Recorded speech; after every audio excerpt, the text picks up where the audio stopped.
Hi, I'm Carol Cottrell, and I had the honor of serving as mayor of the city of Saginaw from 2005 until 2007. In the year of 2007, Saginaw had the opportunity to celebrate its sesquicentennial, or 150th birthday. As a part of the celebration, we went back and interviewed former mayors who were still available to us to talk about what it was like to sit in the center chair at City Council and to give us their perspective on the events that took place and helped shape Saginaw to become the city it is today. We hope you enjoy the interviews, and thank you for being a part of Saginaw's history, its rich heritage, and its promising future.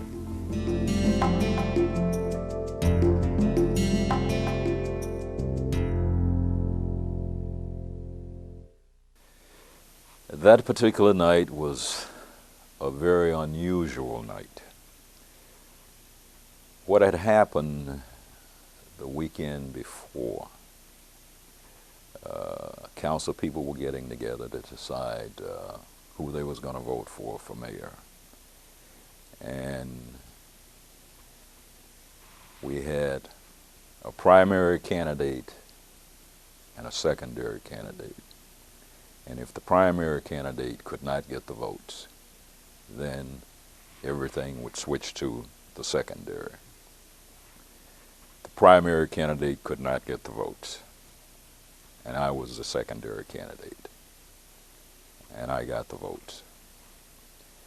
And there were several comments made by 3 or 4 people before that election took place that night, and those comments are in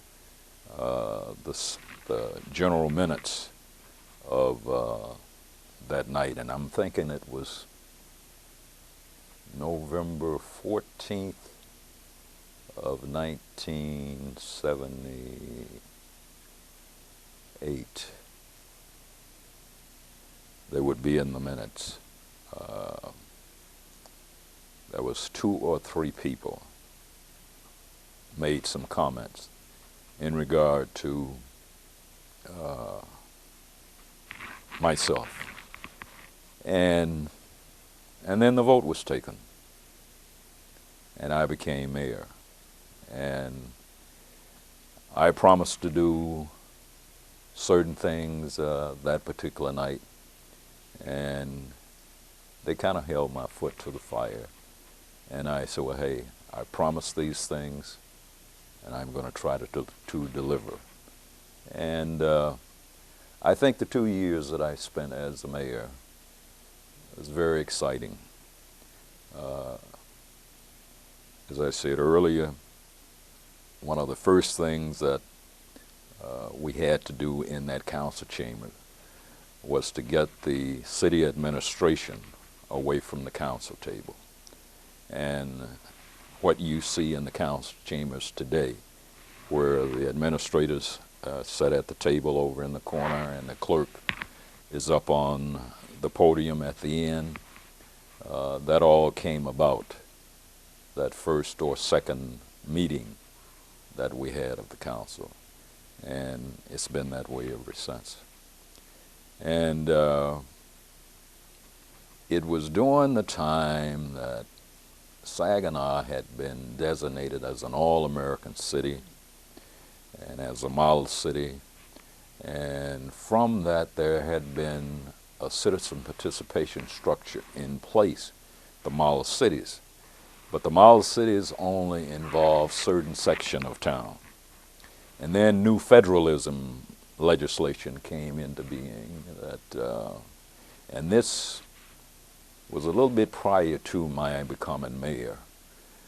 But a lot of that legislation had to do with citizen participation, and that was total citizen participation, citywide, not just certain areas. And I never will forget Sandy Spence, Pam Letke, and myself. We sat down one weekend and we put a human development ordinance together for citizen participation. And that was probably the first time council people had ever done that. We done that, and gave it to the city attorney so he could put it into ordinance form. And he did.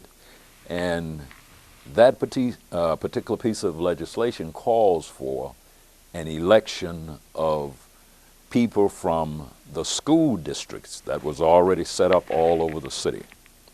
And I think it was 25 school districts. And we could not get enough votes to have an election of those people in those districts. And I think a lot of that had to do with the backdrop of years ago with the ward system, because we still had some people that remembered what used to happen in the ward system. So we couldn't get enough votes for the election, but we could get enough votes if we have the people appointed. So that then became what you guys have today as Saginaw Neighborhood, Inc. It started as a Human Development Commission, but then it became SNI. And the things that they're supposed to bring to you on a yearly basis, that all started with that ordinance.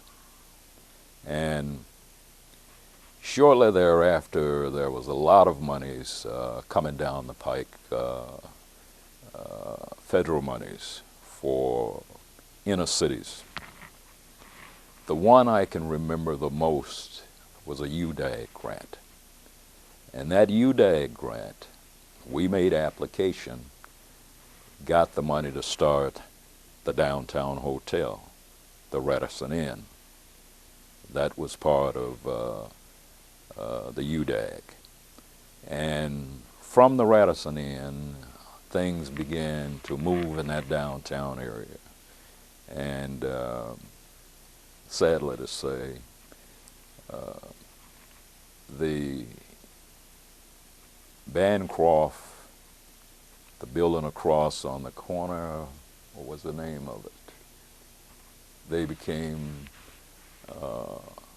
residential development, and hopefully we thought that if we moved people back into the downtown, things would begin to change, because I can remember when I was on the police department and walking beats downtown, a lot of people lived downtown up over, those shops. And we was hoping to bring back some of old Saginaw, but it didn't happen. And then we had to turn our attention to try to make sure that we didn't lose too much of the city's tax base, because at this time things had begun to change and people had begun to leave the city, going to the suburbs. And we tried to do a lot of innovative things, but people continued to leave. But then one of the things I think that I'm most proud of is that when you look at the citizen participation structures that was in place prior to the time that I became mayor, there was a lot of dissension, there was a lot of discussions. People thought that if they came to City Hall, they was being mistreated, that they were being talked about and put down and that kind of a thing. So we decided that we needed to really go to where the people were, where they didn't have to come to City Hall. And from that, we split the council into groups. And those groups started going to those 25 neighborhood schools, having neighborhood question and answer period. And from that, we gathered a lot of information. We also decided at that time to start using more of the committee of the whole, so people could get an idea of how the city operates and what they had to do if they had a problem with different departments. And that became something that was very helpful for the council and also for the citizens. And I think people began to look upon the city as if, well, if you bring a problem to the city and they know about it, then they'll do something about it. And that was something that Ardith Platty, and I won't call her name, Ardith was always a people person to me. I met her when she first came to Saginaw. She was at St. Joe, and she was there as Sister Richardine, and she was the principal of the school over there. And we became friends over there. And when I got on the council and she got on the council, we just kind of went our separate ways. And it took maybe 3 or 4 years for us to really get back to trying to do things together. But eventually we did. I can remember for years, Ed Potoff had been very active in the Michigan Municipal League, also in the National League of Cities. But at that time, there was only the city manager and a few members of his staff and maybe 1 or 2 council people at the most that would attend the league or the National League of Cities. And I recommended to Ed and the council that it was too much information being passed around at these meetings for 1 or 2 people to try to cover everything. And then we decided, and this was during my time as mayor also, that the whole council could go to these meetings and not everybody go into the same, but spread it out so we can get a wide range of new ideas. But, you know, at the time, you know, that was the thing that was very prevalent for the council, because people got a lot of ideas and started doing a lot of different things that was non-traditional kinds of things. And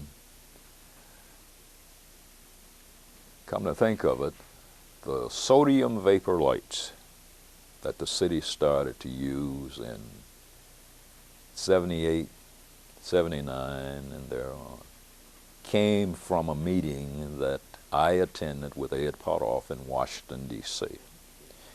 And we were out one night, and this part of the city was lit up like it was daylight. And I said, I can't believe, what kind of lights are these? I don't know, so, but I'll find out before I leave. So he called the people from the district to find out what kind of lights and, you know, where did they get the lights from. And they told him. And we came back to Saginaw and started talking about these lights. And the city then went into this relighting program. And we started where crime was the highest. We say, let's put the lights in the high crime areas and see if that would stop the, you know, some of the crime. And then when people started seeing the lights, everybody wanted the lights in their neighborhoods because it was such a bright light. And then we got a lot of questions because the city was full of a lot of alleys at the time. And people wanted those kind of lights in those alleys. But the city eventually, because I think it was a 3-step program, those lights was all over the city. And that came from just being in D.C. at some convention, and we happened to see those lights and found out about them. And then in 1978, when the rainy day fund became a big problem, Ed Potoff then was on the line for his job. And Ed just refused to let them take that rainy day fund. And he resigned. he resigned, and we were without a city manager. Bob Duss, who was a department head, was a guy that was most familiar with the city that we thought, because anytime he had to go somewhere, Duss would usually adjure, shelter, or wind up as acting manager. So we chose Duss to be the acting manager until that process that we had to put in place to get a new manager. And Tom Dalton was hired, I think, in November of '78. So from June to November, Duss was the acting manager, and then Tom started in I think November of '78. And at that time, the Saginaw United Taxpayers had put the cap on the ballot, and in the November election, that cap was approved, and that cap has been in place ever since. And the same people that put that cap on the city's finances are also some of the same people that wrote the Headley Amendment. So what they did here to the city, they tried to strap the state with the same thing.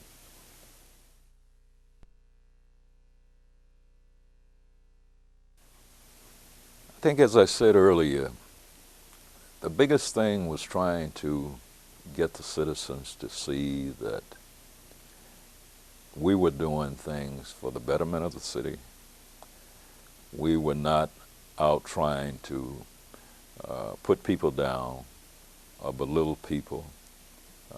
If you had a problem, we want you to feel free to talk to your council person or talk to anybody that worked for the city, and that person should be cordial and should be nice to you. And I think we went a long ways into solving a lot of that problem, because some people had began to say, well, I see that maybe they're trying to do something that's right. But one of the things that, pardon me, it's kind of funny.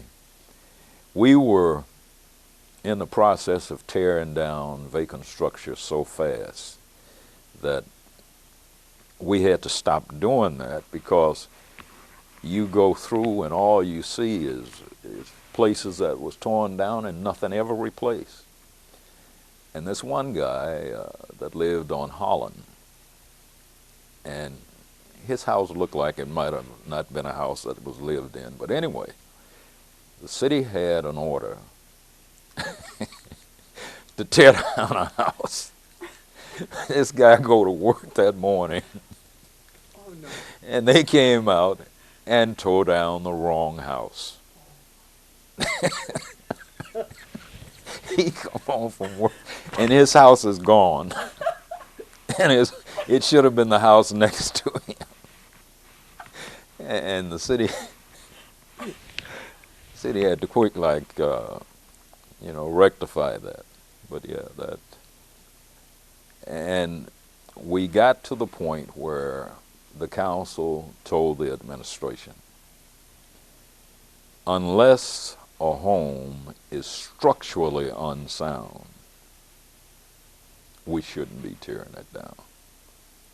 And I think that held for a long time. I don't know if you guys are still doing those kinds of things, but if a home is structurally sound, it can be repaired.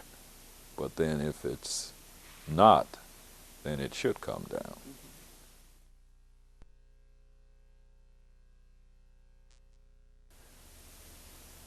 I don't know. I really don't know. Because what we were trying to do was trying to get to the heart of most problems and try to get rid of the problem as it existed. And I think we went a long ways towards doing that. I'm not saying that we were 100 or even 90%, but I think we went a long ways towards trying to do things that was like that.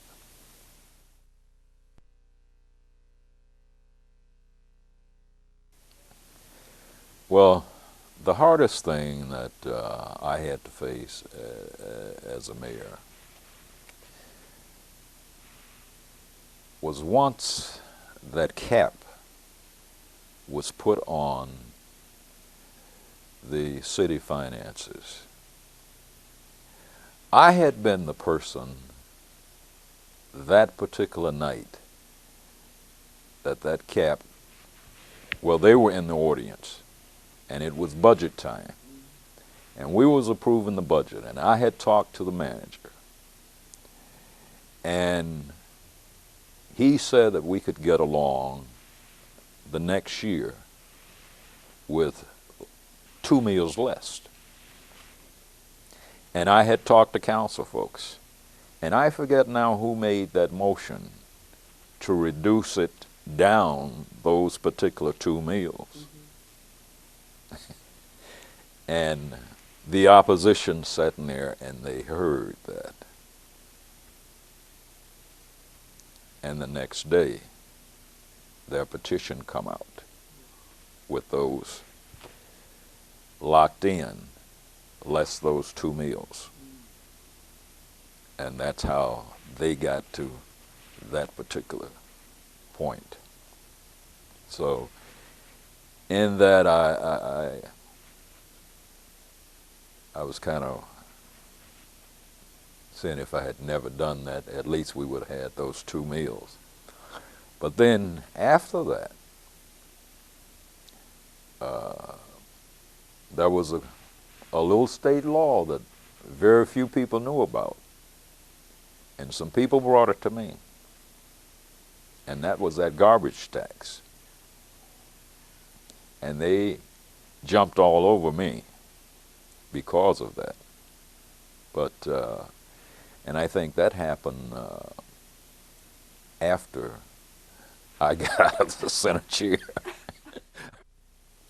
But those were some trying times because we could see with the city losing its tax base, with a lot of companies leaving, a lot of people moving out of the city. And one of the other things that they always talked about was the city income tax, is that it was unfair and that there should not be a city income tax. But as well as you know now, if we didn't have an income tax, we would be in sad shape.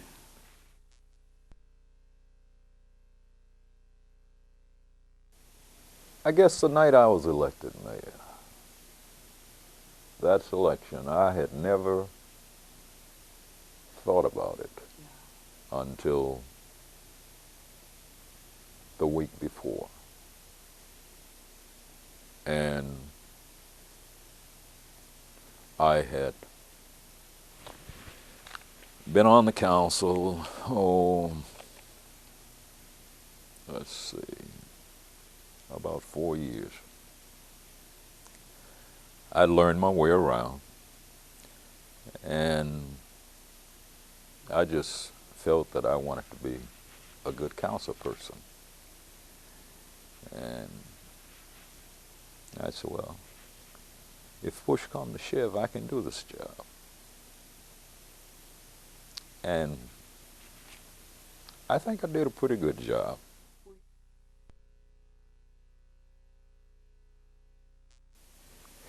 When I was leaving the council, the city was negotiating with the TV people to go on TV.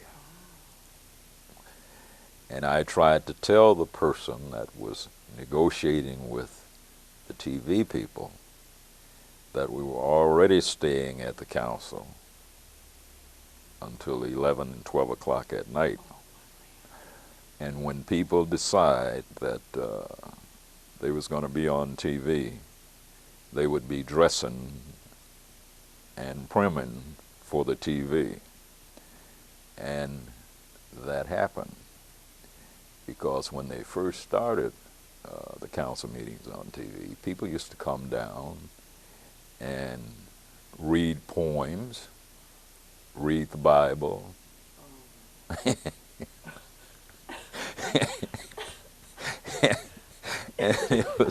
it was kind of sad, but you know. And I told them after I left, I said, I told you what was going to happen. And then council people start doing some of the same things, and council meetings began to last and last. If you look at the years from 1973 through 1985, if you look at the council minutes, you will find during the time from 77, 78, when I became mayor, through those 2 years, you'll probably find the biggest manuals of general meetings, because our meetings were very, very long most time, and we got a lot of things done. But those books are the thickest minutes of any council.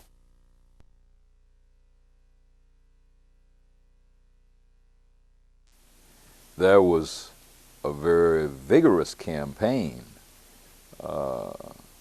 started to tell people how this would handicap the city. Mm-hmm.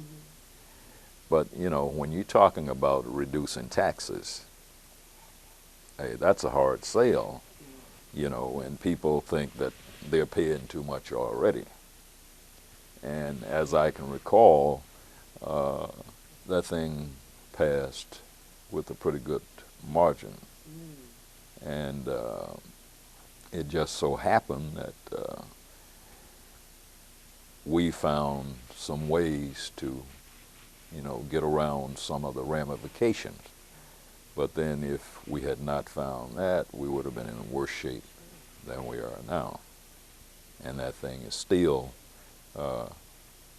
handicapping the city.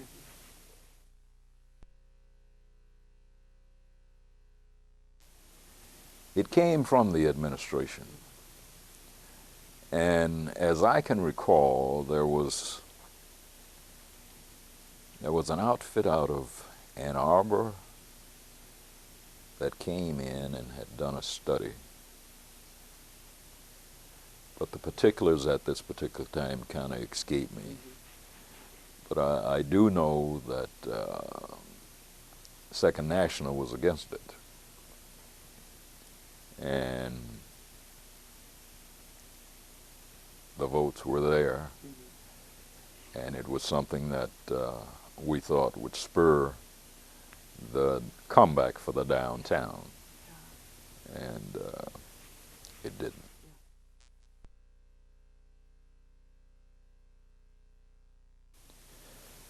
I had been an enforcer of the law, and I liked that when I was doing it.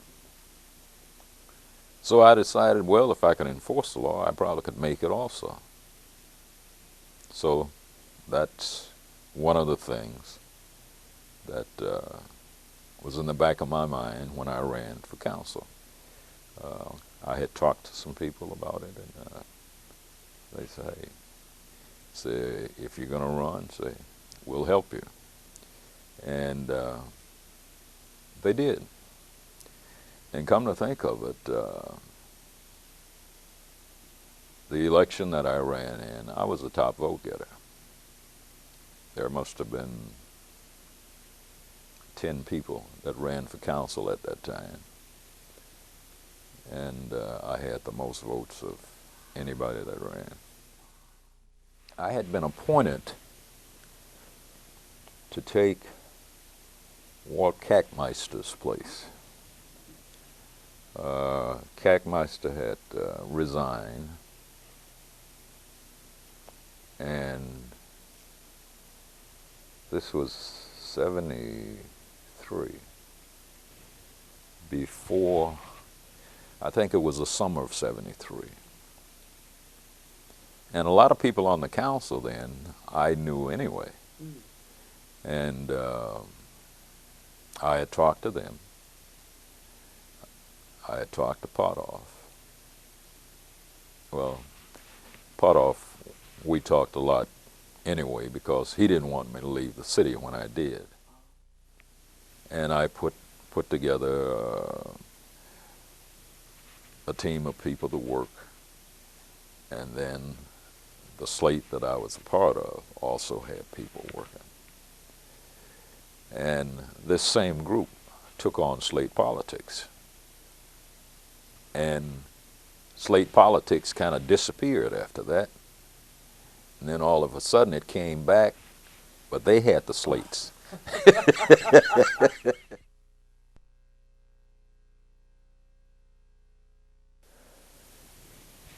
I don't know, but I hope they would say that